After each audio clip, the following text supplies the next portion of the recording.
नेपाळच्या चीनलगतच्या रसुआ जिल्ह्यामध्ये आज सकाळी अचानक आलेल्या भीषण पुरामुळे मोठी हानी झाली आहे। तिबेटच्या दिशेने मोठ्या प्रमाणामध्ये पाणी भोटेकोशी नदीमध्ये दाखल झाल्यानंतर तिमुरे आणि आसपासच्या भागांना या पुराचा तडाखा बसला।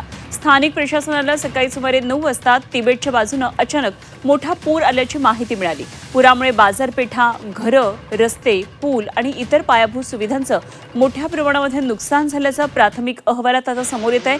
तिमोरे परिसरामध्ये तैनात असलेले सशस्त्र पोलीस दलाचे 9 कर्मचारी, 32 पोलीस यांच्यासह 41 सुरक्षा कर्मचारी आता बेपत्ता आहेत। या पुरामध्ये आतापर्यंत 7 जणांचा मृत्यू झाल्याची माहिती समोर आली आहे।